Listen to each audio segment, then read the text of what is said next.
Lagos, in December, was a city of contradictions. The streets were alive with the vibrant chaos of the holiday season.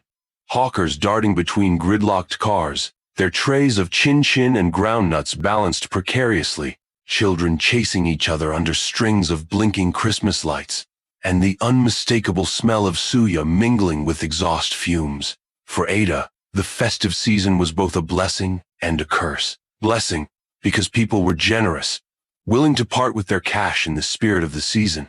Curse, because the city seemed to draw in opportunists and predators from every corner. And navigating the crowded streets required equal measures of charm, wit, and vigilance. Ada stood in the heart of Balagun Market, a sequined dress clutched tightly in her hand. The dress was a radiant red, shimmering like molten fire in the afternoon sun. She bargained fiercely with the vendor, her melodic voice carrying just enough authority to make him waver. "Madam, this one I imported." "Original." "I no fit go below 25,000, the man said, holding up 3 fingers as though to emphasize his point. "Original?" Ada scoffed. "Abeg, no day play me. I go give you 15 last price." The man groaned theatrically, muttering under his breath about stubborn customers. But Ada stood her ground. Eventually, with a dramatic wave of his hand, he relented. Ada smiled triumphantly as she handed over the cash. She would wear the dress tonight, and it would work its magic. That evening, Ada stood before the cracked mirror in her one-room apartment. The sequined dress clung to her curves like a second skin, accentuating her caramel complexion. She lined her full lips with a deep red gloss and adjusted the cascade of braids that framed her striking. Her phone buzzed. It was a message from Cynthia, her friend and sometimes accomplice in navigating Lagos's social. "Cynthia. Babe, this party tonight a real jackpot. High-class men everywhere. No dull yourself." Ada smirked. Cynthia's enthusiasm was infectious, but Ada approached these situations with a mix of excitement and caution. She had seen enough of life to know that not everything that glittered was. As she stepped out into the humid night, she allowed herself a moment of anticipation. Perhaps tonight would be different.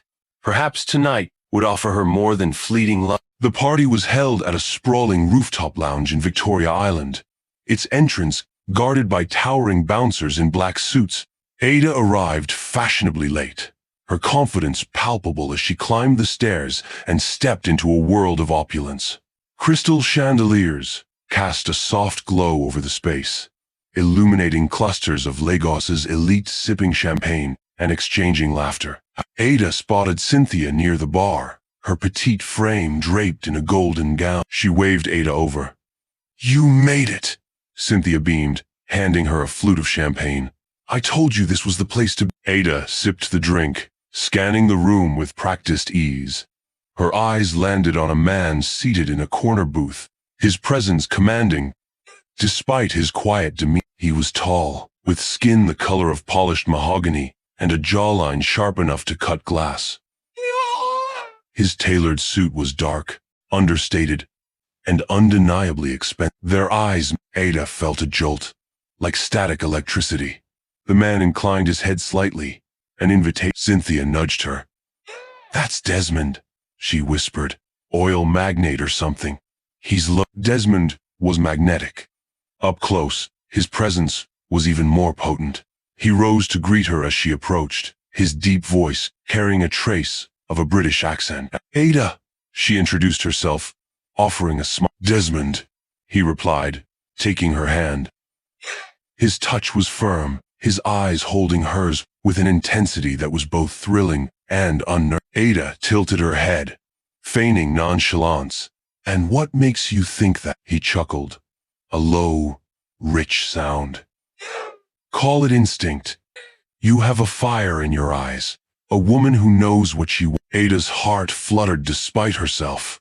Desmond exuded a confidence that bordered on arrogance, yet there was something about him that made her want to lean in closer, to learn more. Over the course of the evening, they talked about everything and nothing. Desmond listened intently, his gaze unwavering. As Ada spoke about her dreams of starting her own business, of leaving behind the struggles of her upbringing, he offered her champagne, then wine, then a cocktail she couldn't pronounce but found delicious nonetheless. As the night wore on, Ada felt herself relaxing, the worries of the day fading under Desmond's spell. "You should come to my place tomorrow," he said suddenly. "I'm hosting a small gathering. Something more intimate." Ada hesitated. She had heard whispers of men with too much power and too little conscience. But Desmond seemed different. Before she could second-guess herself, she nodded. "All right." Desmond's smile was dazzling. "You won't regret it." Back at her apartment, Ada lay awake, staring at the ceiling. Something about Desmond lingered in her mind. He was charming, yes, but there was an undercurrent of something she couldn't quite place. She thought of Cynthia's warning earlier that evening. "These rich men, no day pure. Shine your eye." Ada sighed, brushing the thought away. Tomorrow would reveal everything. For now, she allowed herself the luxury of hope. The following evening, Ada dressed with deliberate care. She chose a sleek black gown, the fabric hugging her figure in all the right places. Her braids were gathered into an elegant bun, and her makeup was understated, yet flawless. The invitation to Desmond's gathering felt like a door opening into a world she had only glimpsed from afar, a world of wealth, power, and privilege. The address led her to a gated mansion in Banana Island, Lagos's most exclusive enclave. The sheer size of the estate was overwhelming. High walls lined with hedges, a fountain glittering in the soft glow of garden lights, and a driveway that seemed to stretch forever. Ada's breath caught as the gates swung open, revealing a line of sleek cars parked outside. She stepped out of the cab and approached the entrance, where two security guards checked her invitation. They waved her through with polite nods, and she entered a grand foyer that took her breath away. The marble floors gleamed under an enormous crystal chandelier, and a spiral staircase wound its way up to the second floor. Desmond appeared at the top of the stairs, his presence commanding as he descended. "Ada," he greeted her, his smile warm yet enigmatic. Hello. Wow. The small gathering Desmond had described was more extravagant than Ada had imagined. The mansion's main hall was filled with an eclectic mix of guests, all dressed to impress. There were businessmen in tailored suits, women in designer gowns, and even a few faces Ada recognized from TV and magazines. Waiters glided through the room with trays of champagne flutes and hors d'oeuvre.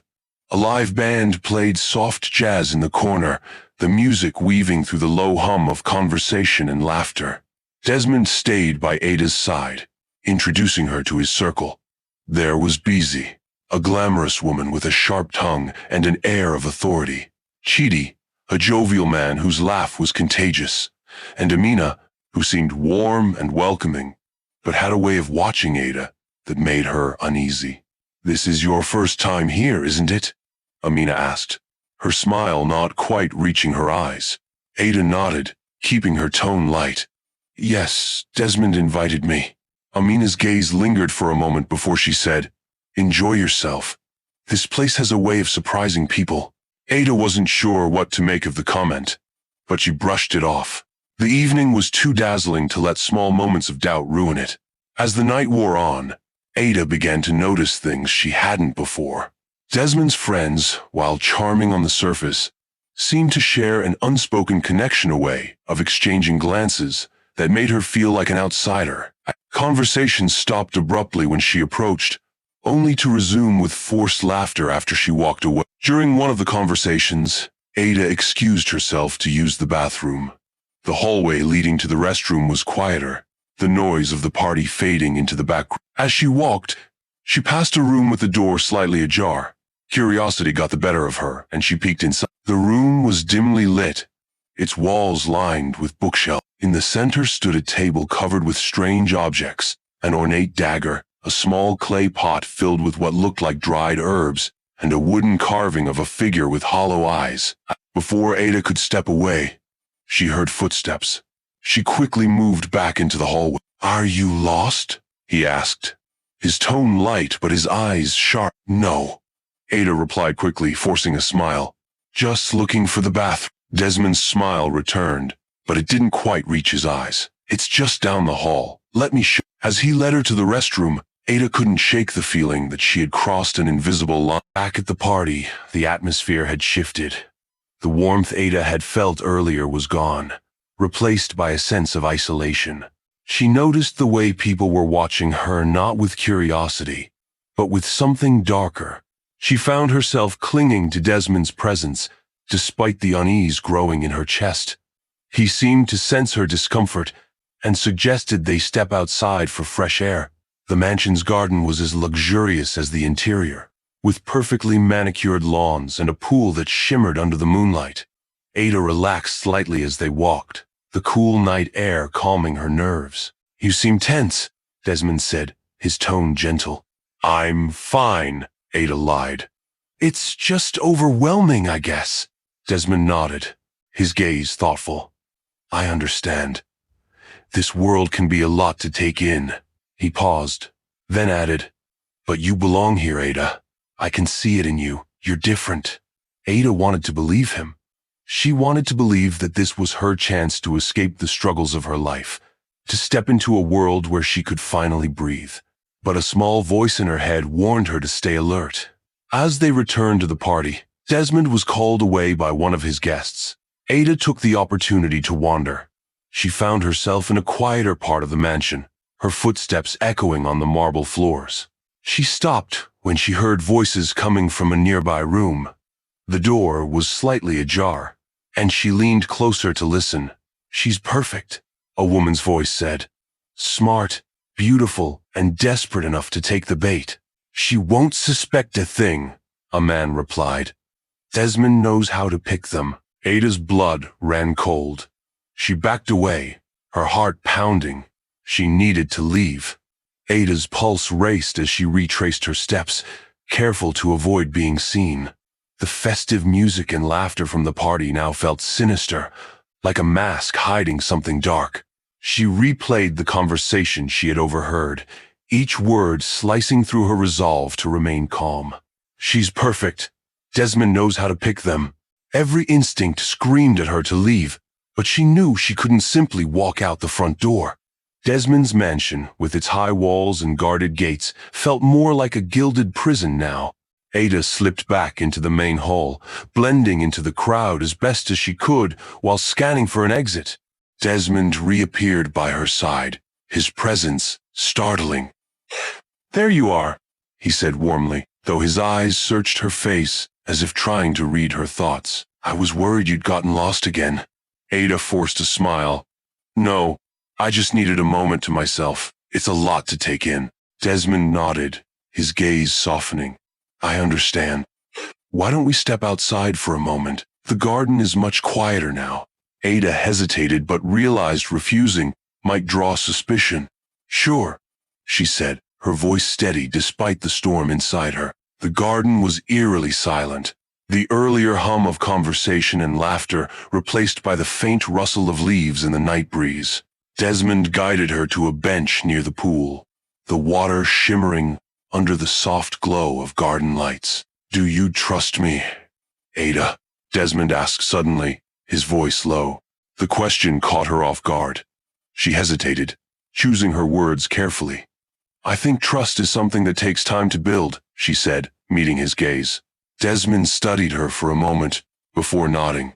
"That's fair, but I want you to know that I see something special in you. You're not like the others." Ada forced a smile, her mind racing. She needed to find a way out of this conversation and this mansion.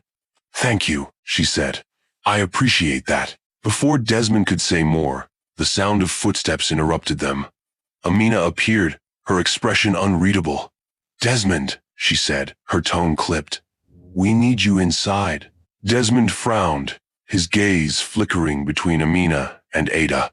Finally, he rose. "I'll be back soon." As soon as he was out of sight, Ada stood. Her chance had come. Ada moved quickly but cautiously, keeping to the shadows as she navigated the sprawling garden. She headed toward the high stone wall at the edge of the property. If she could find a way over the wall, she could flag down a passing car or hide until morning.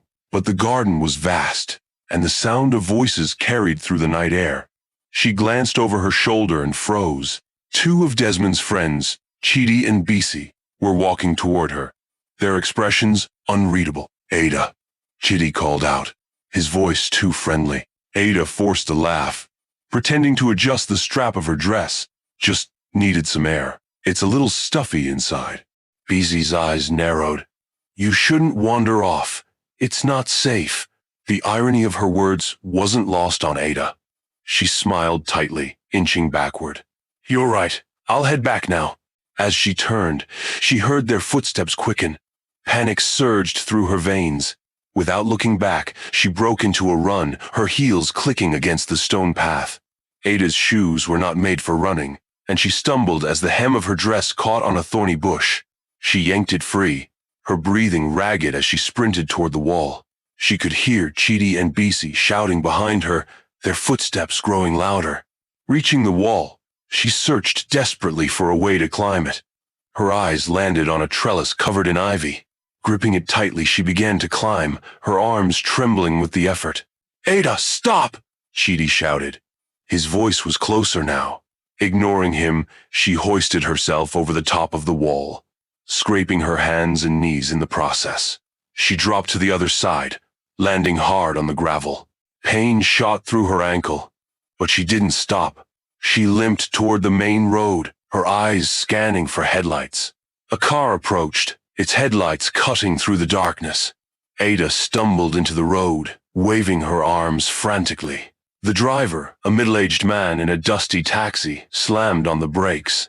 "Please, help me," Ada cried, yanking open the passenger door. The driver hesitated, his eyes darting toward the mansion, but something in Ada's expression convinced him, and he nodded. As the car sped away, Ada looked back. The mansion, with its glittering lights and pristine facade, shrank into the distance. She exhaled shakily, tears streaming down her face. Back in her apartment, Ada locked the door and sank to the floor, her body trembling. She replayed the events of the night, the danger she had narrowly escaped, Desmond's charm, the luxurious setting, the promises of a better life. All of it had been a trap. Ada knew she would never forget this night. It was a harsh reminder of the dangers lurking behind even the most beautiful facades. As she lay in bed, staring at the ceiling, Ada made a vow. She would never again allow herself to be blinded by charm or seduced by the illusion of wealth. The festive season, she realized, was a time for joy, but also a time for caution. Her story, though harrowing, would become a warning to others, because sometimes the brightest lights cast the darkest shadows,